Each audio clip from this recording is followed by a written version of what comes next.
Okie dokie, welcome back everybody. Today we are in for a special treat. We've managed to get ourselves a whole sales team to join us in one go, which is fantastic, or the industry account management team from Adventure World. So very, very lucky to have 5 guests on at once, which is fantastic.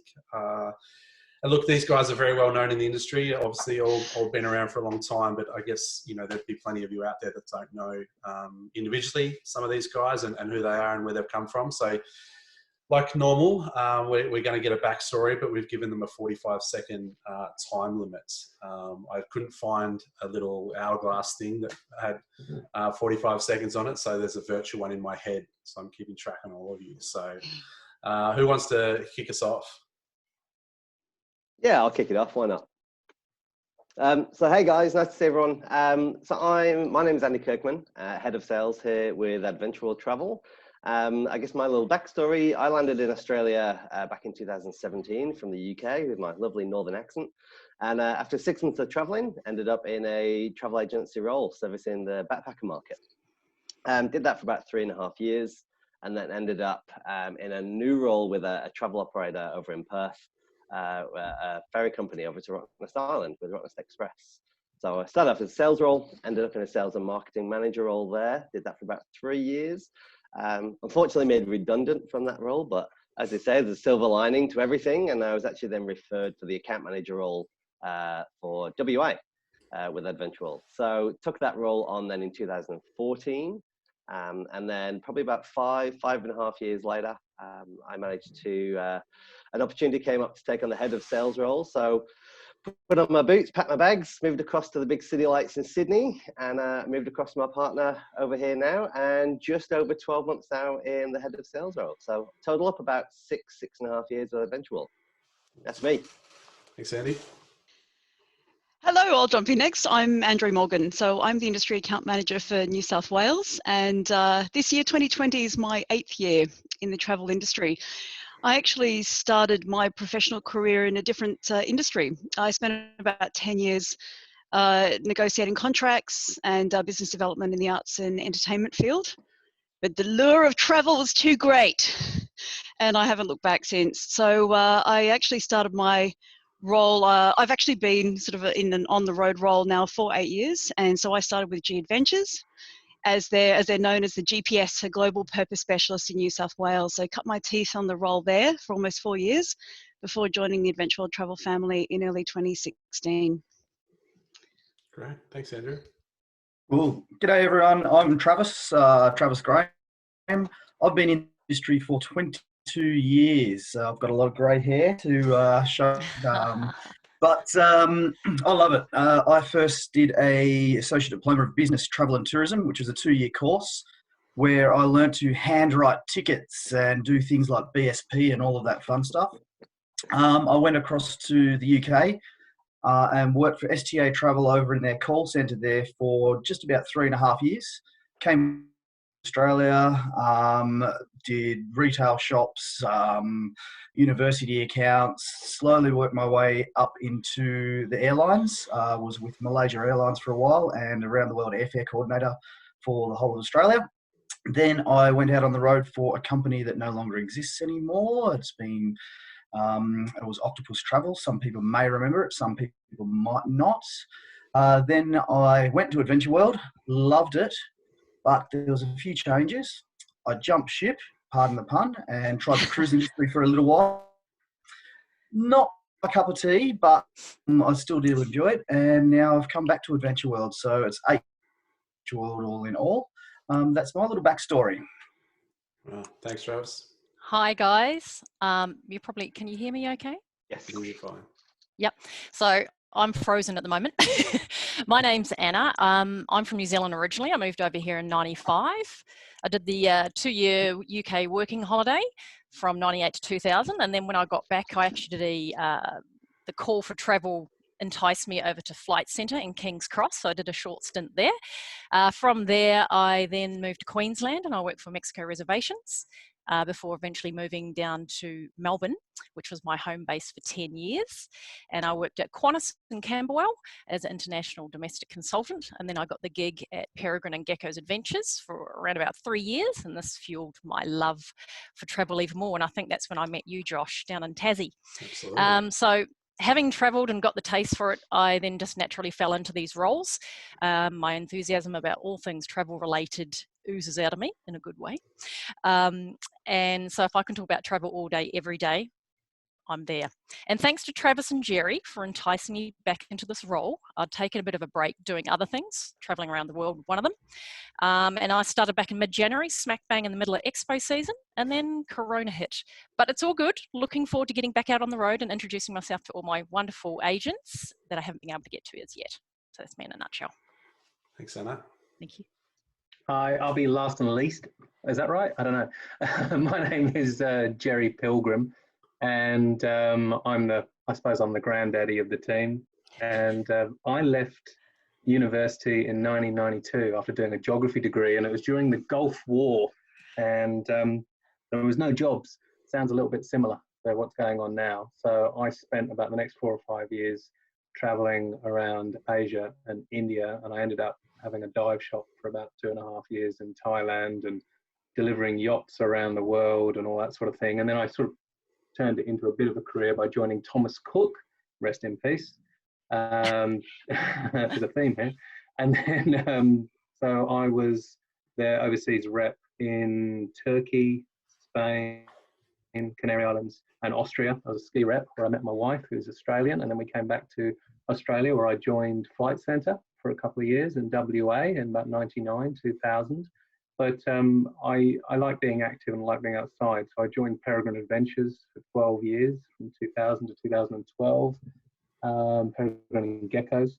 And then went on to be an account manager rep with G Adventures, where I met Andrea, and did that for about 4 years. And then 4 years ago, joined Adventure World. And it's been a privilege and an honour to actually be in the adventure travel industry in Australia for about the last 20 years. It's been terrific.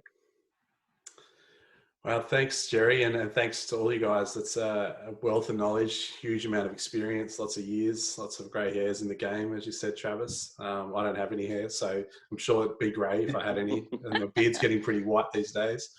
Both, Josh, for me.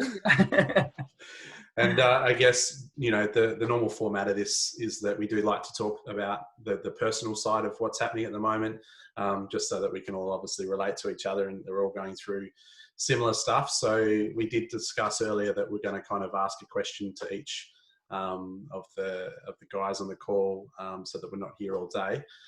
So we'll start with our the social distancing side of things, or the personal, what's happening in your world or your life, and how you're coping with it. So I think Anna's going to give us a bit of an update on how it's going for her and dealing with this crazy time we're in. Yeah, okay. Well, I'm actually enjoying it. It comes in waves, mind you. But in regards to getting more familiar with our product and doing lots of webinars on our destinations and stuff, which has been fantastic because I'm getting my head back into all our product and learning it as we go. But we've also been doing like Zoom calls with fellow workmates, been doing a walk and talk on Monday. So going out and getting our exercise and fresh air whilst we chat about things. And also we've been doing themed Thursdays, which was a lot of fun, where we came up with a theme. Mine was back to the 80s. So we all had to get dressed up in tragic 80s gear, show a photo, did a little quiz, had a bit of fun. Hopefully there's no visuals of that floating around because it is a bit tragic. And also obviously been getting out in the garden and connecting with nature and going for walks and bumping into fellow TTC members. So I caught up with Mickey. He was out in the Kalamunda Hills a couple of weekends back, out walking.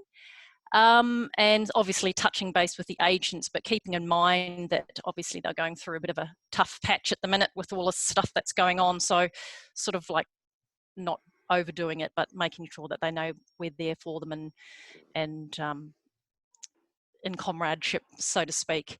So yeah, so that's me in regards to dealing with it. Obviously it is a little bit different to what we're normally used to and being cooped up in a house 24/7 almost. So yeah, really looking forward to getting back out on the road, because I don't like being glued to a computer 7 days a week type thing. Not that it is, but you know. Yeah, and I think I like to ask that question to reps, especially when on these calls, is because I know that you guys are so social, and being on the road, you know, regularly and interacting, or, you know, hosting, you know, film nights, or, you know, training breakfasts and all of those things, you know, that's, you know, a pretty hectic calendar that you guys mostly have. Yeah. So having kind of the opposite to that, having to figure out a way to still stay busy, it's quite challenging, no doubt. Yeah. Yeah. And what about the team in general? I think we'll throw this one over to Jerry. You know, tell us about the Adventure World team, and I guess how this has affected you guys at a business level. You know, is it reduced hours, reduced days? What's happening in the actual operation side Josh, of things? all of that has happened. I think when the world came tumbling down, and that's what it felt like. I suppose really it was mid-March, and then the weeks that ensued. I think those were the really hard weeks. I think all of us had to switch from being very active, very mobile. Our diaries were so full. There was road shows, there was expos. I did 6 weekends away, and we were just sort of full on and go. And then suddenly a lever was pulled, and it was just stop. And in all our DNA, all of us here on this Zoom call, and I'm sure for other account managers for other products, it's actually quite hard, because a lot of people sort of sit and work in offices, and then they closed out and they came home, and then they sat in offices, and they were working from home. And yeah, there's some differences there, but our office was the road. We were out there. We were being mobile. We were being very active, and it was like 20-minute, half an hour bursts with people, and then on to the next person, and then to have that actually sort of cut away at the legs, literally, and you're just sort of stuck in the house. I think those first few weeks were not good weeks. They were not good, and psychologically, a lot of us sort of were quite panicked about it. I think and we live in a fantastic country, Australia, things like JobKeeper, JobSeeker, we're all on JobKeeper. We reduced hours, 2.5 days a week. So that takes away a bit of the financial worry, because there was a lot of financial worry at the beginning, and you know, your half and home is being challenged by these events. So you want to know how to be secure, but once that security kicked in, then a new normal kind of kicked in, and our roles have changed more into a sort of there's a bit more administration that we're doing, customer service that we're doing, you know, because obviously we're not making a lot of bookings, but we're doing a hell of a lot of rebookings, because we're an FIT company. What our customers are doing is they're working with us and rebooking for 2021, which is fantastic. So there's an awful lot of that we're actually processing at the moment. But yeah, we're all keen to sort of get out there and do what we do best, which is relationships and seeing people face to face. I actually think there's a couple of things that I'm forward thinking about, is that we're all going to get Zoom exhaustion.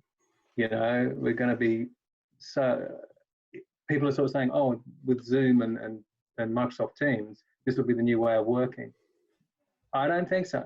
I think we'll all get sick of it, and it'll be, oh my God, please, can I see you face to face? Can I actually hear the things and see the things that sort of non-verbal cues that you actually have when you're actually talking face to face with somebody, and get business done that way. So I really loathe the phrase social distancing. It's physical distancing. We've all been terribly more social over the last couple of weeks digitally. So that's not social distancing. That's just physical distancing. And I actually think we should ban the word social distancing. It sounds horrific. It sounds like punishment. I think we should be, we're physically distancing until it's safe, but we need to get back out there and do what humans do best, which is social and relationship building. So yeah. Yeah, agreed. I think, as you mentioned earlier, I am from Tassie, and I've only been in Queensland for the last 3 years, and I've probably had more Zoom catch-ups with my Tassie mates in the last, 6 weeks than I ever bothered to do before, so we are connecting and I guess feeling more, that need to want to connect socially with as many people as possible, because I guess you are, you reduce that personal touch or the things that get in the way, from you actually pick up the phone, having a chat to someone you haven't spoke to for a while. So yeah, I agree. The physical stuff, and especially for our industry, especially the travel agent industry, and the frontline guys, and they'll all tell you that they're better face to face. They love interacting with their customers, even the people that go mobile. They still love that coffee shop catch up, or come to my house, or I'll go to your house. They do that for a reason, because that's what we enjoy doing, and that's what we love to do. And I'm the same. I was only talking to someone the other day. They mentioned a podcast that I put them onto, and I'd forgotten about it because I don't get in the car to go driving for hours on end to go for a meeting or whatnot. I don't have that podcast, that 2-hour podcast that I've always listened to on those really long drives, and I just forgot all about it. So yeah, it's just everything just changed, didn't it? And I guess we are in a bit of a new normal. Yeah, I think it's almost become embarrassing that it took coronavirus and COVID-19 to actually bring it to that's what's caused us to recreate these connections again. And again, from what you're saying, then reconnecting with people back in Tassie, I find myself reconnecting with uni mates that I've not spoken to for ages, and with I actually studied travel and tourism at uni as well. So I've got friends who are now spread all over the world, and we've now just set something up where we've got Australia, Japan, US, and London all coming into a call next week. And it's the first time it's happened in pretty much since uni. We've all stayed in touch independently, but it's shameful that it's taken something like this to reconnect us all. But it's talking about silver linings, there is a silver lining to everything. Yeah. And I guess you kind of mentioned it before, Jerry, getting out on the road and speaking to agents and being very social. What's Adventure World doing at the moment? I think, Andrea, you're going to give us a bit of an update here. What's Adventure World doing to connect as best as possible with those agents that are still, booking or rebooking or still participating in the game, a sense? Absolutely. I think first and foremost and this is why we're all together, the Brady Bunch with you today, is to reiterate that we are here. Everyone at the business, reservations, product, marketing, obviously our sales team, senior management, everyone. So we're all here, and then with our team as a national reaching team, we're then working, Jerry mentioned, obviously with the slight change of our hours, but we're a long-standing team together. So we actually are managing our day-to-day, week-to-week to support each other nationally. We always have, and we continue to do that now as well. So for everyone out there, whatever your platforms are for connection, phone, email, homing pigeon, Zoom, we're on all of them. So we're kind of staying connected on a daily scale in that sense. One of the things we've been, or there's actually many things we've been working on recently, but it's actually been really great to get our teeth into it. It's a lot of the content that our team has actually been involved in putting together, and we're often a bit squeezed for that time when we're on the road. And so we've been spending these last few weeks really cutting our teeth on it, really getting into it. So we, in addition to what's already existing, so we have our e-newsletter to agency databases. So that's full of lots of inspiring content. So that's to keep us all connected as well to all of our global portfolio destinations. We've been formulating our training webinars as well, and so that's involving our prior educational trips, which our team have escorted, so we speak to it personally as well. As has already been mentioned, of course, we're proudly part of the Travel Corporation family of brands. So our team have been developing the AWT training courses for the TTC Training Academy. So this will actually offer a range of product and in-depth destination trainings. And then, so that's that sort of training platform. And then in addition to that, the social media side, each of us that you see here today, we all have our own individual Adventure World Facebook pages, as well as, of course, we have our trade Facebook page also. So all these links will be provided with this interview. We've just started launching, and it's been to huge success with all the views and hits and whatnot. We have a YouTube channel that we're rolling out. Now, we've started it with a cooking-centric focus. So we've had a few people from our Latin America team, including our actual Latin America product manager, cooking with Anna. And I think the last count, it's 1,200, 1,300 hits and still going, you know. So, wow, cool. so there's been sort of the South American cooking and cocktail creation. And I'm not going to give away all the surprises, but there'll be more uploaded this week. There's more. So there's basically just constant rolling content that we're putting together as an entire business. So not only is, you know, do we have a wealth of expertise among us, but we're all bursting at the seams to get it out there and share that information and love with all of our agents. So there's many, many, many platforms out there and more coming. That's great. And just, I guess, on the, you know, staying in touch and the emails and those sorts of things, you know, we like to give all reps an opportunity while they're on these calls just to give a brief update or a generalization overview of any sort of policies or dates or any reminders to the agents out there that they should be considering. I think, Andy, you might be able to jump in on this one and just sort of let us know what's Adventure World doing in this space, just as a reminder. Yeah, sure. So, I mean, obviously, like I think every travel partner out there at the moment, you know, we've got a very specific COVID-19 policy. And so with that one at the moment, we've got that with all bookings cancelled up to 31st of July at the moment. The reservations teams, those sort of destination experts, they are working through those, prioritizing on a date basis, obviously based on departure. So they're working through those. And I guess really one of the key messages there is that, you know, we know there's varying levels where some agencies they're waiting to now cancel those forward bookings beyond that date, and others are actually inundated still trying to process those. So we are gradually rolling those out and generally in alignment with Travel Corporation as well. But then for anyone that does come chasing us, you know, we can potentially look at pushing some through, but otherwise we do just ask for a bit of patience with agents that are trying to get those later bookings done. What has been really, really well received is our future travel credit. So I know we've seen it a lot with coach touring companies or the cruise lines. Where you've probably not seen it quite as much is with your FIT wholesalers. So I believe we're one of few, if not the only, I won't quote myself on that, but we have got a 110% future travel credit available, which is for clients who are in a position where they can look to rebook their travel plans and look at locking those in for a 2021 date.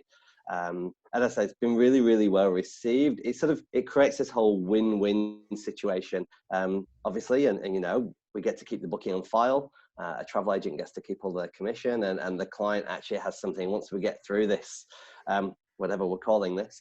Once we get through to the other side of it, they've actually got a holiday still to look after and make the most of it. So we're really sort of encouraging travel agents with that and their clients to think, rather than just sort of put those in suspense, but really consider locking those dates in as soon as possible. When you look at some of the product that we do sell, and it's generally a little bit more niche, special, small lodges, camps, you know, when you're looking at those, availability will become an issue the later and further we get down the track. So, you know, it really is important to try and lock those dates in as soon as possible. And we've, you know, even just more recently, we have just heard now some of the protocols that some of these African lodges, for example, are starting to look at for what a COVID world looks like as we move forward. And that probably is going to involve reduced capacity, you know, as they sort of, you know, they have to reduce that maximum occupancy. So that whole season availability will be affected. So again, another reason to really get them locked in to give yourself most availability. And then, yeah, just really, you know, again, that policy is there as a benefit to clients, to agents, to help them move those bookings forward and to hopefully keep them on file. And as I said, we're working with those on a case-by-case basis. So, yeah, we have definitely got that COVID policy in place, and that gets updated on our website if any major updates come through to it. So we'll provide that link at the end as well. And Andy, you mentioned obviously Adventure World being, you know, an FIT supplier or you know, dealing in that niche product and you know, that really experiential style product like Africa and so forth. Was there any stuff that was kind of due to come out in 2020, or it's been pushed back to 2021, or is there new product, new destination? You know, what's on the other side of this for Adventure World? What are you guys working towards? Look, I mean, we weren't necessarily launching any more new destinations. We did. We launched Scandinavia at the start of this year. It had about a month on the market before this hit. So obviously, you know, as we all know, there was a bit of a gap created in that Scandinavian wholesale region by the end of last year. And we've got a fantastic product team who were able to bring that Scandinavia range and produce a pretty incredible brochure, which initially started, we planned for it to only probably be about 50 pages. And our Scandi brochure is actually our largest of all the brochures by the time it was actually released. So it really gives you an idea of the level of product and the investigation and research that went into it. So no, we're not going to be launching any new destinations. You know, our product managers are working hard on researching the product in their own areas. Now, in each of ours, you know, agents may not know, but we have a product manager to each of our areas. So we have a North America product manager, South America product manager, Africa and Middle East. We've got a Scandinavia product manager, an Asia product manager. So they really are the specialists and the experts in their regions. And then they have those destination experts in reservations that sit underneath them. So those product managers are out there looking at what that 2021 range looks like. Securing those rates in now, so when the travelers are ready to go and they're looking at booking those things in, we've got those rates all locked in and good to go, and we can start taking those bookings. You know, I think whilst at the moment, obviously things are far from business as usual, BAU as everyone's thrown out. You know, we are lucky to be in a solid position that we are. You know, we've got some great leadership in the company, and also, you know, we are under that financial stability of Travel Corporation that a few of the guys mentioned to before. So we are planning that return to market already and what that looks like. And Brett Tolman, actually, our global CEO, he threw out a really good quote last week. There was you know, we want to return to market as quick as possible, but as slow as necessary. And I think that really just gives it the idea that, you know, we want travelers to be ready and good to go. We want these account managers ready to be good to go. We want agencies to be ready to good to go, but we just need to take it slowly and step by step and really take everything into consideration of what is going on. I think we will be looking at a COVID travel world for a little while. And obviously I know all cruise companies and coach brands and everyone is looking at what that looks like for them. But, you know, as soon as it is deemed safe, we will get this, you know, pretty incredible sales team back out on the road again. I did joke at the very beginning of this that it's like trying to manage a team of flamboyant peacocks who are now more caged tigers. And that's pretty much it. I mean, you know, obviously a lot of sales teams out there, they are very much the peacocks in the industry. And now they're all home-based and stuck in there and even teaching kids, aren't they, Travis and Jerry? So I have a funny story about the peacock thing, actually. Side story is probably years ago, everybody did this. I can't remember what it was called. It was like a Myers-Briggs thing where it was, are you a peacock? Are you the disc owl? profiling. Pardon, what was it again? The disc profiling.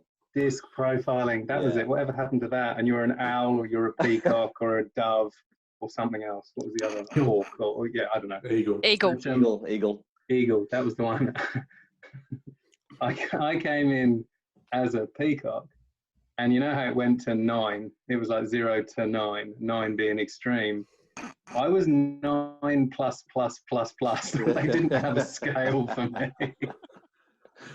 My wife said that really made her understand it. Yeah, she just went, she actually tells our social group, just focus feathers, fine. Fine. I rest my case. Well, I'll give you mine. When I first did that, I was eagle peacock. So I can see that. I can see that. An organised peacock. So what I called it was, look at me, I'm an arsehole.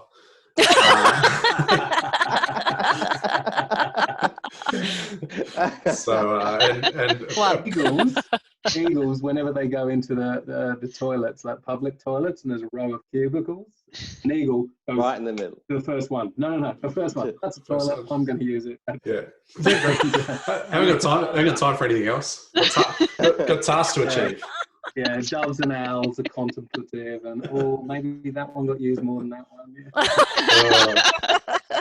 Maybe we might have to put a link up so people can do some online discs. So they actually know what we're talking about. Know what we're actually going on about. We've got poor Travis sitting down here in the bottom going, what are you guys on about? I think probably the least peacock out of the team.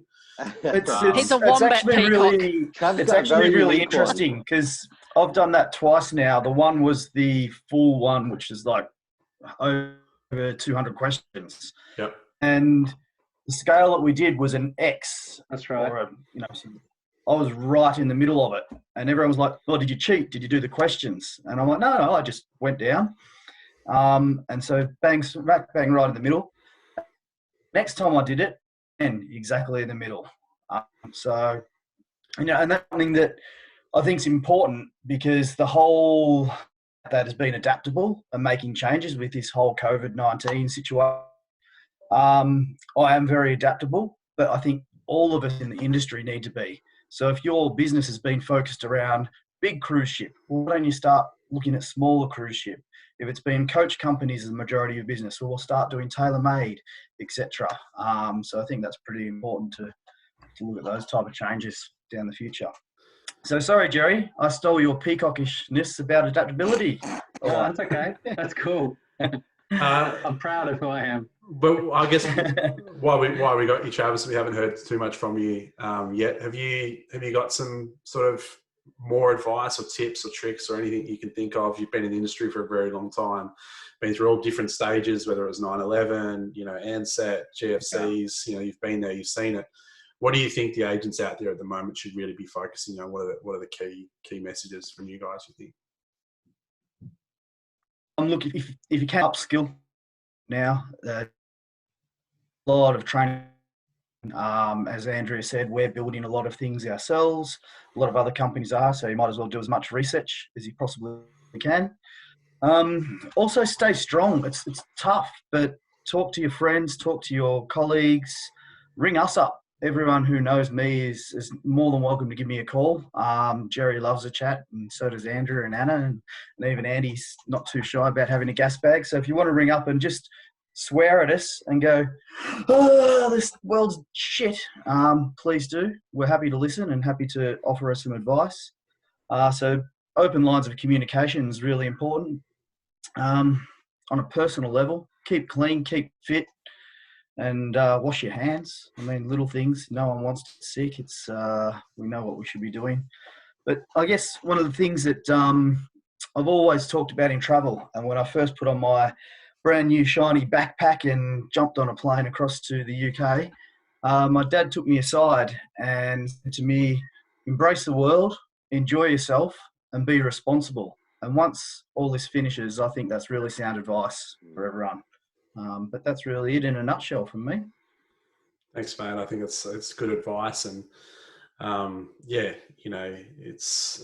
going to be different on the other side, and whatever we do now leading up to that point is going to put us either ready and prepared for it, or it's going to be another shock to the system, just like it was, like Jerry talked about. Those first couple of weeks, when it all hit the fan. What's those first couple of weeks of when things do open? Is it going to be another shock, or are we going to be super prepared? No one was prepared for the lockdown or the closing of the borders, but we've all got 6 months, 9 months, 12 months, whatever it's going to take to get ourselves prepared for the opening, hopefully, of those borders. So whatever you do now, I guess, is going to put you in either the ready mode or another shocked mode. So I think it's important that we all work towards that. Anybody else, just before I let you go? Normally I kind of go straight into nominations here, but has anyone else been sitting there going, geez, I really want to say something? He hasn't asked me this question. I want to give a pearl of wisdom to the world. Jerry, surely the wrong team for that, Josh. I'm looking directly at Jerry. I might give him one chance to give us one pearl, maybe. Look, after having great days and bad days and the rest of it, exercise. It's a beautiful time of year to be having this. Get outdoors. Yeah, I find look, I'll be honest, the panic attacks always come when you're indoors. They don't happen when you're outside for some reason. I mean, I've done a lot of treks around the world, way too many actually. And I've often asked why do you go and do it? And there is something, after about 30 minutes of walking, there is an endorphin that is released in your brain, and it calms you the hell down. You rationalize a hell of a lot more. So if you're not doing that, your anxiety level is probably quite high. So I would get outside, even if it's just go and walk to get your groceries or whatever it is, just get out. And the humans weren't meant to be indoors like this. We were meant to be outside and interactive. So it will calm you down, and by the time you get back in the house, you'll be absolutely fine. So that would be my top tip to how to get through this. Yeah, get a routine, make sure it happens every day. And I think, sorry, I agree, Jerry. And just what I was coming to was that, you know, travel agents have been so conditioned to, especially bricks and mortar guys, you know, to working from, you know, 7:30 in the morning till 7:30 at night, or whatever it takes in between. You know, we joke about, you know, who gets a lunch break and, you know, eat at your desk or a quick snack out the back. You know, I think the silver lining from this has been that, you know, we don't necessarily have to be in a bricks and mortar business for 10 or 11 hours a day, but also getting out and having those walks, you know, are so important. You know, getting out there in the sunshine, the flexibility of work. Yes, we may not, you know, turn into 40 hours a week worth of Zoom workers, but there will be flexibility that will come from this. And one thing is to get some vitamin D into those frontline agents, because they actually get out there and have a lunch break and they go for a walk and they move around. And, you know, that's, you know, for me, that's going to be a huge benefit, or a huge bonus outcome on the other side, which is good. So I agree with you, mate. The exercise stuff's, it's key. All right, we've probably waffled on enough. People have probably tuned out. If anyone's still watching, you know, we applaud you. So and you've won a free trip. You've won a free trip. That's why you got to stay to the end of the film nights, don't you? You know, that's why that's why you guys draw. That's why you always draw the business card out at the very end, because if you're not Josh, you don't win. So yeah, we're obviously doing nominations. So, you know, we gave that to you guys a little bit earlier. So who do you think that would be hearing from, or would be able to offer some value, just like you guys have done today? Yes, I'll pop those up. Our 3 nominees. So Cherie Bowman, she's the Industry Account Manager for New South Wales, Queensland and New Zealand for Lindblad Expeditions. Vanessa Green, she's the Sales Manager for New South Wales and ACT for Insight Vacations and Luxury Gold. And our third is Jen Padgett, Sales Manager for New South Wales and ACT for UniWorld Boutique River Cruises and U River Cruising. Awesome. I think all 3 different areas of the industry we've had the coach guys on there, which is great. It'd be great to hear from Insight. Lindblad, I think expedition cruising is going to be a huge thing to come out of the other side of this. People are going to be looking at that small, getting back to nature, you know, all of the stuff that Lindblad, you know, at the forefront of, which is great. And UniWorld would be great as well, just to hear that river cruising, you know, what is that market going to look like on the other side, and what are we going to be working towards? So, you know, it'd be great to hear from all of those guys. So guys, thanks heaps. It's been great to catch up with you all. You know, it is a challenging time, and we're all going through it, and I'm sure you guys are, you know, 2.5 days a week or whatever it is, you know, plus more, you know, you guys are working your butts off to help the agents out there, and you know, provide as much value and help you as you can during this time. So, you know, we all appreciate it. Thank you. Josh. Thank you, Josh. Thanks, Josh, for pulling this together. Thanks, everybody. All right, so we'll awesome. see you on the other side. All right. Bye. See you guys. Bye. Bye. Thank you.